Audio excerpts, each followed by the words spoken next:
Apakah Anda bersedia mengorbankan 7 tahun hidup Anda hanya untuk menghirup udara di sekitar Anda? Di Bangladesh, setiap tarikan napas memiliki harga.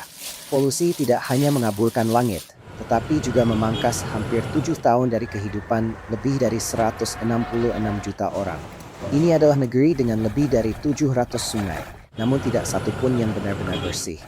Dan pakaian yang Anda kenakan bisa jadi dibuat oleh seorang perempuan yang hanya menghasilkan $3 per hari di negara yang masih dibayangi runtuhnya pabrik yang menewaskan 1.134 orang. Di daerah terpencil, tradisi langka seperti perempuan berbagi satu suami masih ada dalam masyarakat Muslim yang konservatif. Sebuah negeri penuh ekstrem. Selamat datang di Bangladesh, penuh dengan kontradiksi. Tarik napas dalam-dalam sekarang. Jika Anda berdiri di Dhaka, napas itu mungkin sudah memperpendek hidup Anda. Dhaka menempati peringkat sebagai ibu kota paling tercemar kedua di dunia, tepat di belakang New Delhi. Tingkat rata-rata PM2,5 mencapai 68 mikrogram per meter kubik, sementara Organisasi Kesehatan Dunia menetapkan batas aman pada 5. Itu berarti udara di sana 13 kali lebih beracun setiap hari. Air Quality Life Index dari University of Chicago mengungkapkan bahwa seluruh 166,8 juta penduduk Bangladesh hidup dalam udara yang tidak aman. Tanpa pengecualian, tanpa wilayah aman, dan tanpa sudut tersembunyi di mana udara benar-benar bersih untuk dihirup dalam jangka panjang. Lebih dari 150.000 orang meninggal lebih awal setiap tahun akibat polusi. Ini memangkas antara 5,5 hingga 7 tahun dari rata-rata harapan hidup. Saat musim dingin, kabut asap tebal menyelimuti kota, mengurangi jarak pandang hingga hanya beberapa puluh kaki, mengubah siang hari menjadi kabut abu-abu kusam yang terasa seperti kiamat dan mencekik. Kota ini perlahan menghilang dalam polusinya sendiri. Hidup di sini seperti merokok 25 batang rokok setiap hari. Pada bulan-bulan puncak, tingkat polusi melonjak melewati 300 mikrogram, setara dengan 40 hingga 50 batang rokok per hari. Bahkan bagi non-perokok, tanpa ada jalan untuk melarikan diri dari udara beracun. Dan penyebab utamanya bukanlah lalu lintas, melainkan kiln batu bata. Lebih dari 7.000 kiln mengelilingi kota, memproduksi 27 miliar batu bata setiap tahun dengan membakar batu bara dan kayu hampir tanpa penyaringan. Mereka menghasilkan sebagian besar partikel halus bersama dengan kontribusi besar karbon hitam dan karbon dioksida. Di dalam kiln ini, pria, wanita, bahkan anak-anak bekerja tanpa henti, tanpa masker, tanpa perlindungan, hanya asap beracun yang memenuhi setiap napas mereka. Polusi dari kiln saja menyebabkan lebih dari 6.000 kematian tambahan setiap tahun. Jadi, dari mana Anda menonton sekarang? Apakah Anda akan tetap tinggal jika kota Anda diam-diam mengambil 7 tahun hidup Anda? Tulis di kolom komentar. Di sebagian besar negara, bernapas itu gratis. Di Bangladesh, setiap napas memiliki harga. Dan jika udara tidak membunuh Anda, mungkin airnya yang akan melakukannya. Apa yang terjadi ketika sebuah negara dengan 700 sungai tidak memiliki satu pun yang bersih? Bayangkan sebuah sungai yang mengalir sepenuhnya berwarna hitam. Bukan biru gelap, bukan coklat keruh, tetapi hitam pekat. Permukaannya hanya terpecah oleh busa industri tebal yang hanyut dari tepi ke tepi. Tidak ada ikan, tidak ada burung, tidak ada kehidupan. Inilah Sungai Buriganga, jalur air utama Dhaka. Dulu menjadi nadi kehidupan wilayah ini, kini sungai tersebut menerima sekitar 4.500 ton limbah padat dan 40.000 ton cairan industri tanpa pengolahan setiap hari. Salah satu sumber terbesar adalah produksi kulit. Di distrik Hazaribagh, ratusan penyamakan kulit melepaskan sekitar 1,25 ton metrik kromium ke sungai setiap hari. Kromium adalah zat beracun penyebab kanker, terkait dengan penyakit kulit, kerusakan paru-paru, dan kanker, dan dapat bertahan di lingkungan selama bertahun-tahun. Banyak pekerja menanganinya dengan tangan kosong, tanpa perlindungan apapun. Penelitian menunjukkan bahwa hampir 58% pekerja penyamakan kulit menderita penyakit pencernaan, lebih dari 2 kali rata-rata nasional. Sumber besar kedua adalah industri tekstil. Pabrik yang memproduksi pakaian untuk merek global membuang pewarna kimia langsung ke saluran air. Pada hari tertentu, kanal di sekitar Dhaka berubah warna, tergantung pabrik mana yang membuang limbah. Biru hari ini, merah keesokan harinya. Namun ancaman paling berbahaya justru tidak terlihat. Di bawah tanah Bangladesh terdapat arsenik alami yang dilepaskan ke air tanah ketika sumur dibor. Dari 64 distrik, 62 telah terkontaminasi. Antara 35 hingga 77 juta orang terpapar. menjadikannya peristiwa keracunan massal terbesar dalam sejarah yang pernah tercatat. Dan tidak ada obatnya. Arsenik menumpuk perlahan dalam tubuh, menyebabkan lesi kulit, kegagalan organ, dan kanker. Sekitar 24.000 orang meninggal setiap tahun akibat penyakit terkait arsenik. Hanya sekitar 42% populasi yang memiliki akses ke air minum yang aman. Itu berarti hampir 70 juta orang tidak memiliki sumber air bersih yang dapat diandalkan. Air yang telah disaring dijual sekitar 25 sen untuk 18 liter. Namun bagi keluarga yang hidup dengan $2 per hari, itu pun tidak terjangkau. Sungai meracuni air. Pabrik meracuni udara. Dan ada satu industri yang menghubungkan krisis ini langsung ke lemari pakaian Anda. Entah Anda menyadarinya atau tidak. Berhentilah sejenak. Periksa label di dalam pakaian yang sedang Anda kenakan sekarang. Apakah tertulis Made in Bangladesh? Negara ini adalah pengekspor pakaian terbesar kedua di dunia, menguasai sekitar 7,9% pasar garmen global. Terdapat sekitar 5.200 pabrik terdaftar, yang mempekerjakan kira-kira 4,4 juta pekerja. Sekitar 85% diantaranya adalah perempuan. Seorang pekerja garmen biasanya memperoleh upah minimum sekitar $113 per bulan, dan hampir 30% bahkan menerima lebih rendah dari itu. Hari kerja berlangsung antara 12 hingga 14 jam. Banyak bangunan pabrik tidak aman secara struktural. Pewarna kimia ditangani tanpa perlindungan. Dalam beberapa tahun saja, para pekerja sering mengalami penyakit pernapasan dan kerusakan ginjal. Banyak dari mereka tidak akan mencapai usia 50 tahun. Salah satu kenyataan paling mengkhawatirkan yang dilaporkan pekerja adalah bahwa perempuan seringkali tidak diizinkan untuk pergi ke kamar mandi. Pengawas mendorong target produksi begitu keras hingga meninggalkan tempat kerja menjadi hal yang mustahil. Seiring waktu, ini mengarah pada satu akibat, gagal ginjal yang meluas, bukan karena racun, tetapi karena tidak dapat menggunakan toilet. Kemudian datang tanggal 24 April, tahun 2013. Rana Plaza di Savar adalah bangunan 9 lantai yang menampung beberapa pabrik garmen. Pada tanggal 23 April, para pekerja melihat retakan menyebar di dinding dan tiang. Mereka melaporkannya. Mereka meminta untuk tetap di rumah. Manajemen bersikeras bahwa bangunan itu aman. Mereka diperintahkan kembali keesokan paginya. Pada pukul 8:45 pagi, bangunan itu runtuh. 9 lantai ambruk dalam hitungan detik. 1.134 orang meninggal dunia. Sekitar 2.500 orang terluka. Bencana struktural paling mematikan dalam sejarah industri garmen. Respons global melahirkan Bangladesh Accord on Fire and Building Safety yang ditandatangani oleh lebih dari 200 merek internasional, mencakup sekitar 1.600 pabrik. Kondisi memang membaik, namun upah minimum tetap sekitar $113 per bulan. Lain kali Anda membeli kaos seharga $20, ingatlah, seseorang lain telah membayar harga yang sebenarnya.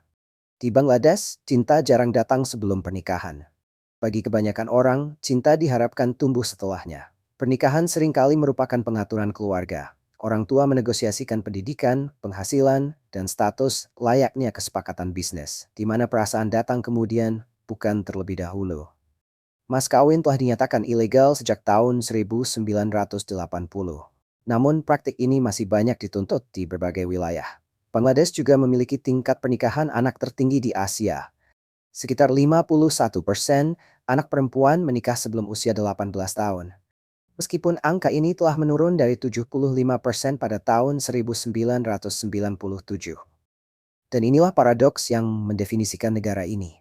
Pemimpin terlama negara ini, Sheikh Hasina, memerintah selama lebih dari 2 dekade, dan ia adalah seorang perempuan. Selama bertahun-tahun, kekuasaan di tingkat tertinggi dipegang oleh perempuan, membentuk politik, kebijakan, dan citra global negara ini. Namun di tingkat bawah, banyak perempuan masih menghadapi ketimpangan mendalam, kebebasan yang terbatas, dan tekanan sosial yang berat. Kini kita sampai pada kenyataan paling tak terduga dalam kisah ini. Di wilayah perbukitan Mymensingh dan Sylhet, hidup sebuah komunitas kecil yang dikenal sebagai Mandi, juga disebut Garo. Dengan jumlah sekitar 25.000 orang, mereka mengikuti tradisi yang menantang hampir semua norma di sekitarnya. Masyarakat Mandi bersifat matrilineal, warisan diturunkan dari ibu kepada anak perempuan, bukan dari ayah kepada anak laki-laki, membalik sistem dominan yang berlaku di negara tersebut. Perempuan memiliki tanah dan rumah. Dalam budaya mereka, perempuan yang mengajukan lamaran pernikahan bukan laki-laki.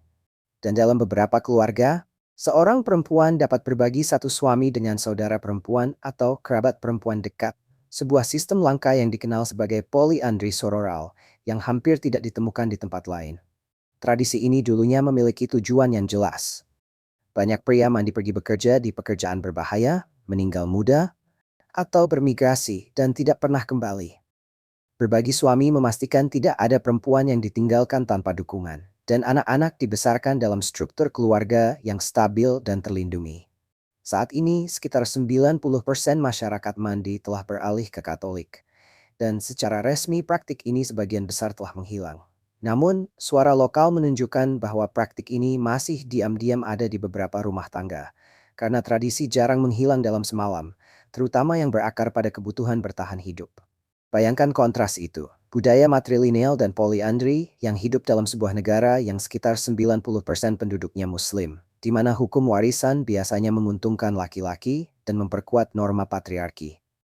Dua dunia yang benar-benar berbeda dipisahkan hanya oleh beberapa kilometer, namun dibentuk oleh nilai yang sepenuhnya berbeda. Dan masih ada satu lapisan lagi. Dalam masyarakat umum, kasih sayang di tempat publik, bahkan antara pasangan yang sudah menikah, tidak dianjurkan.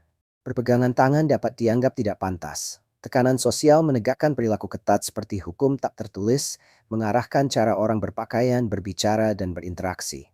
Cinta diatur, kasih sayang disembunyikan, keluarga adalah segalanya. Namun komunitas Mandi membalik seluruh sistem tersebut. Menurut Anda, apakah tradisi seperti ini bisa bertahan di negara yang berkembang pesat, atau perlahan akan menghilang di bawah tekanan budaya global? Tuliskan pendapat Anda di kolom komentar. Ini adalah percakapan yang layak untuk dibahas. Di dalam kapal-kapal itu, kompartemen yang tertutup rapat menyembunyikan asbes, cat berbahan timbal, dan sisa-sisa beracun dari muatan sebelumnya. Bahaya senyap yang menunggu untuk terungkap. Sejak tahun 2009, lebih dari 470 pekerja telah meninggal di galangan pembongkaran kapal di Bangladesh. Sekitar 1 kematian setiap minggu, dengan kecelakaan terjadi hampir setiap hari. Banyak pekerja bertahan hidup kurang dari 20 tahun setelah memasuki industri ini. Di bawah kota Dhaka, ribuan orang membersihkan saluran pembuangan dengan tangan. Tanpa perlengkapan, tanpa masker, hanya kegelapan dan limbah beracun yang mengelilingi mereka. Gas metana, tenggelam, dan infeksi mematikan adalah risiko yang mereka hadapi setiap hari tanpa henti. Mereka hanya memperoleh beberapa dolar setiap hari. Tanpa mereka, kota ini akan runtuh sepenuhnya. Namun, mereka hampir tidak pernah disebut atau diakui. Setelah udara tercemar, air beracun, dan industri yang mematikan, apakah masih ada keindahan di Bangladesh? Jawabannya mungkin akan mengejutkan Anda lebih dari apapun yang telah Anda lihat sejauh ini. Bangladesh lebih kecil daripada negara bagian Iowa di Amerika Serikat, namun dihuni sekitar 173 juta orang.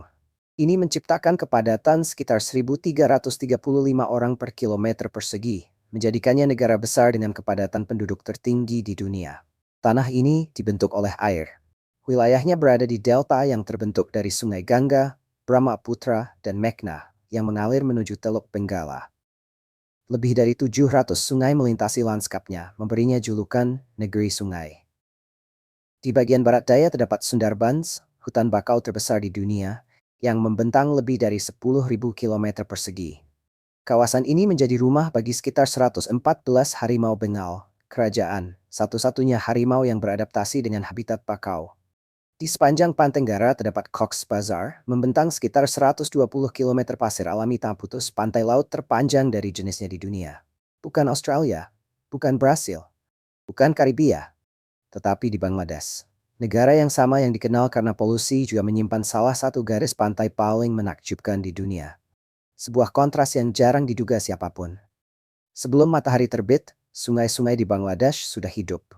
Ratusan perahu kayu berkumpul, dipenuhi sayuran, ikan, dan rempah-rempah. Memberi makan komunitas yang tak dapat dijangkau melalui jalan darat karena seluruh wilayahnya tergenang air. Dalam masyarakat sungai ini, anak-anak belajar berenang sebelum mereka bisa berjalan, bukan untuk hiburan, tetapi untuk bertahan hidup, senatural bernapas itu sendiri. Di jantung ekonomi terapung ini terdapat hilsa, ikan berwarna perak yang sangat melekat dalam budaya dan kehidupan sehari-hari. Bangladesh memasok sekitar 97% tangkapan hilsa dunia, sebuah tradisi yang diakui oleh UNESCO sebagai warisan budaya tak benda. Ketika banjir menghapus lahan pertanian selama berbulan-bulan, negara ini tidak mundur. Ia beradaptasi. Sekolah-sekolah dibangun di atas perahu, membawa pendidikan langsung kepada anak-anak yang seharusnya terputus sepenuhnya. Shidulai Swanirvar Sangsta menjalankan sekolah terapung, perahu bertenaga surya yang dilengkapi ruang kelas, perpustakaan, komputer, dan internet. Mereka mendatangi para siswa, baik desa mereka berada di atas air maupun tenggelam di bawahnya. Program ini mendukung sekitar 160.000 orang setiap tahun dan telah meraih pengakuan internasional atas inovasi serta dampaknya. Bangladesh juga mengembangkan kebun terapung, platform yang dibangun dari eceng gondok dan kompos organik, memungkinkan tanaman tumbuh langsung di atas air banjir ketika lahan benar-benar hilang. Di sini, musim hujan bukanlah musuh yang harus dilawan. Ia adalah sistem yang harus dipahami. Ketahanan bukan sekadar bertahan hidup. Ia adalah desain, adaptasi, dan rekayasa yang menyatu dalam kehidupan sehari-hari, membentuk bagaimana jutaan orang terus melangkah maju. Masakan Bengali adalah salah satu tradisi kuliner paling kaya di Asia Selatan. Namun di dunia barat, Bangladesh lebih dikenal karena banjir dan pabrik daripada makanannya. Di setiap hidangan, nasi dan ikan menjadi pusat, dimasak dengan minyak mustard, cabai hijau, serta lapisan rempah yang membentuk cita rasa khas sekaligus identitas budaya yang mendalam.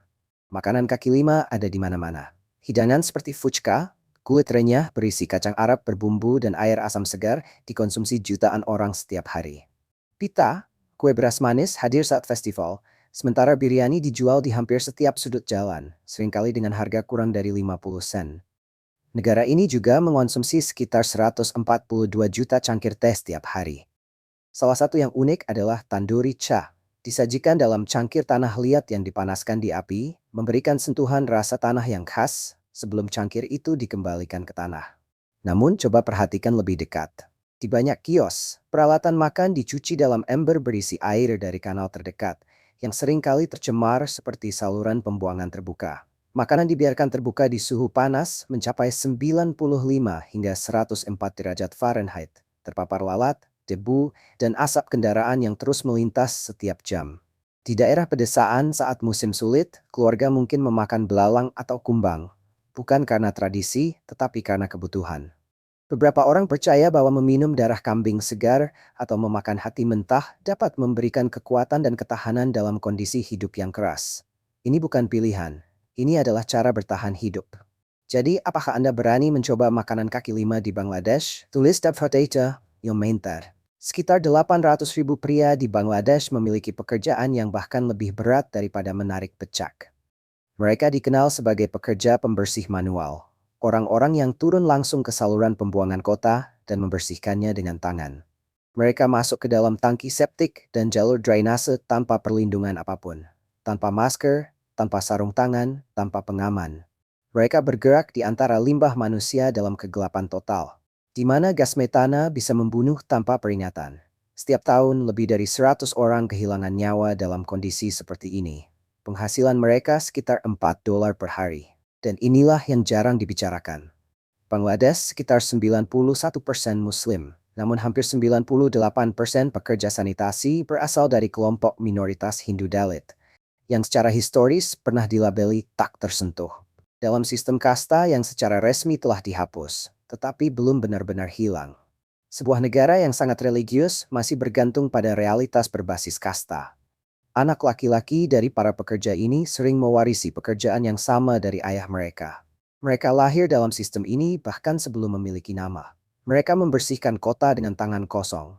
Dan kota itu seolah tidak pernah melihat mereka. Bayangkan Dhaka saat jam sibuk, arus padat pecak, bus, sepeda motor, dan pejalan kaki memenuhi setiap jalur. Lalu tepat di tengah jalan, seekor sapi berbaring. Semuanya berhenti. Lalu lintas mengalir mengelilinginya. Orang-orang menunggu dengan sabar. Tidak ada yang menyentuhnya, tidak ada yang berteriak atau mencoba memindahkannya. Sekitar 9% penduduk Bangladesh, kira-kira 16 juta orang, beragama Hindu. Bagi mereka, sapi bukan sekadar ternak. Sapi adalah makhluk suci. Di beberapa lingkungan Hindu, menyakiti sapi masih bisa berujung pada kekerasan atau penangkapan. Penghormatan ini melampaui soal makanan. Ada sebuah ritual bernama Pancagavya, campuran 5 zat yang berasal dari sapi hidup. Susu, mentega, yogurt, urin, dan kotoran. Para pendeta menggunakannya untuk ritual penyucian dan pembersihan spiritual. Penyembuh tradisional di pedesaan bahkan mengemas urin sapi dan menjualnya sebagai obat untuk masalah kulit, pencernaan, hingga diabetes. Praktik ini dikenal sebagai cowpathy.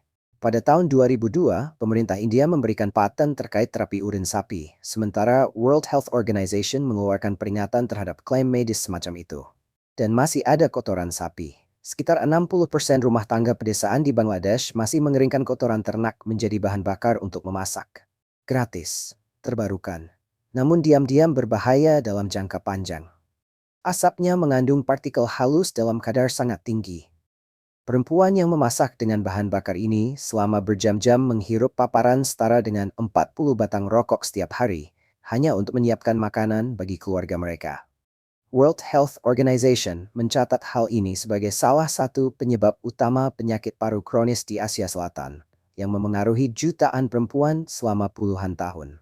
Perjalanan sejauh 3 mil melintasi Dhaka bisa memakan waktu 2 jam. Di hari yang buruk, bahkan bisa mencapai 2,5 jam. Hampir dalam setiap ukuran, lalu lintas di sini termasuk yang terburuk di bumi. Bus-bus tua berjuang melewati jalanan yang dibangun untuk populasi yang jauh lebih kecil. Orang-orang naik ke atap, bergelantungan di pintu, dan saat jam sibuk, kereta komuter dipenuhi tubuh di setiap sisi, melampaui batas aman. Dan bergerak di tengah semua ini, di mana-mana ada becak.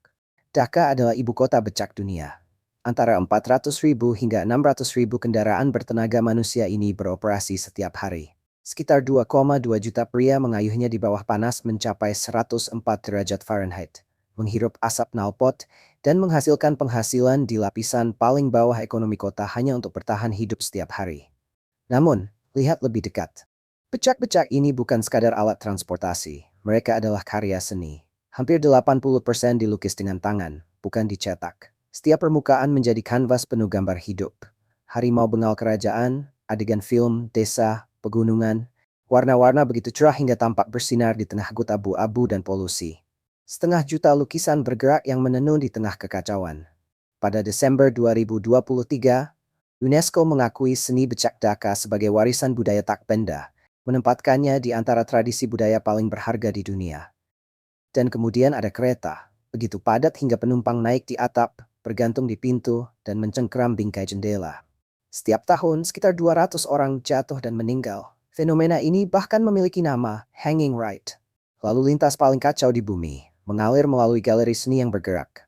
Penderitaan dan keindahan. Polusi dan warna. Delicious jenis kreativitas. Inert, sports, step horror, dan bentuk kehidupan di kota yang mazat pernah berhenti ini. Ketika Bangladesh muncul sebagai negara merdeka pada tahun 1971, setelah perang brutal dengan Pakistan yang merenggut ratusan ribu nyawa, reaksi dunia sangat keras. Menteri Luar Negeri Amerika Serikat, Henry Kissinger, bahkan menyebutnya sebagai kasus tanpa harapan internasional. Kelaparan, banjir tanpa henti, dan kemiskinan ekstrem tampak tak terhindarkan. Namun 50 tahun kemudian, Bangladesh berdiri sebagai salah satu ekonomi dengan pertumbuhan tercepat di Asia. Dari 2009 hingga 2020, pertumbuhan PDB-nya tetap di atas 6%. Pada November 2026, Bangladesh diperkirakan akan lulus dari kategori negara kurang berkembang Perserikatan Bangsa-Bangsa menjadi negara berkembang. Banyak ekonom kini menyebutnya sebagai macan Asia berikutnya. Sebagian besar transformasi ini berawal dari satu gagasan sederhana. Muhammad Yunus, seorang ekonom Bangladesh, pernah meminjamkan hanya $27 kepada 42 perempuan yang ditolak oleh semua bank. Mereka mengembalikannya sepenuhnya. Tindakan sederhana itu berkembang menjadi Bank Grameen, yang kini melayani lebih dari 7 juta peminjam, sebagian besar perempuan, dengan tingkat pengembalian di atas 97%. Pada tahun 2006, Yunus dan bank tersebut menerima hadiah Nobel Perdamaian. Saat merdeka, tingkat melek huruf Bangladesh hanya 17,6%. Kini, angka itu telah naik menjadi 74,66%.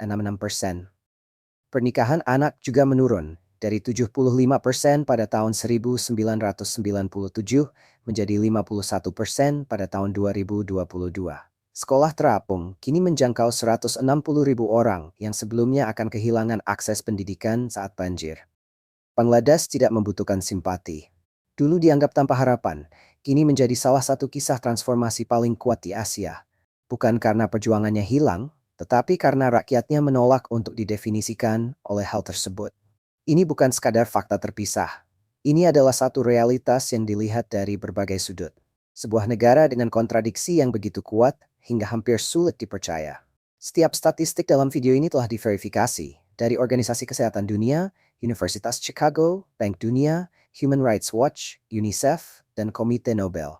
173 juta orang bangun setiap hari dalam realitas ini. Mereka bekerja di pabrik, tempat pembakaran batu bata, galangan kapal, dan sistem saluran limbah yang bahkan ilegal di negara maju. Mereka mengonsumsi air yang meracuni tubuh mereka. Udara yang mereka hirup memperpendek usia mereka. Namun, mereka juga adalah orang-orang yang membangun sekolah terapung ketika banjir menghapus jalan mereka. Orang-orang yang sama, yang ekonom pemenang Nobel mereka buktikan bahwa kaum miskin layak mendapat kredit dan mampu mengelolanya. Orang-orang yang sama, yang mengubah becak menjadi karya seni bergerak, karena keindahan tidak memerlukan biaya. Bangladesh tidak membutuhkan rasa kasihan Anda. Ia menuntut pemahaman Anda. Pakaian yang Anda kenakan mungkin membawa kisah mereka, dijahit oleh tangan yang tak akan pernah Anda temui, oleh seseorang yang memperoleh penghasilan dalam sebulan sebesar yang mungkin Anda habiskan dalam satu malam. Kesulitan mereka dan kehidupan Anda saling terhubung. Jadi tanyakan pada diri Anda, apa yang akan Anda lakukan jika Anda lahir di negara paling tercemar di bumi, bekerja di pabrik untuk orang yang bahkan gabiuning datin pain. Bagikan pemikiran Anda koisa out. Simbach small. Dan jika Bangladesh hari ini telah mengubah cara pandang Anda, berlanggananlah. Karena masih banyak negara seperti ini, tempat-tempat yang memikul beban ekonomi global, namun tetap tak terlihat oleh dunia yang mereka topang. Saya harap Anda menyukai video hari ini. Jika ya, jangan lupa untuk menekan tombol suka dan berlangganan saluran ini agar tidak ketinggalan video menarik berikutnya. Dukungan Anda membantu kami terus membuat konten yang semakin baik. Pastikan juga untuk menonton video berikutnya yang muncul di layar. Saya yakin Anda akan menyukainya. Jangan lupa untuk meninggalkan komentar dengan menyebutkan negara yang ingin Anda jelajahi di masa depan. Generics the at stational third tennis by preferist.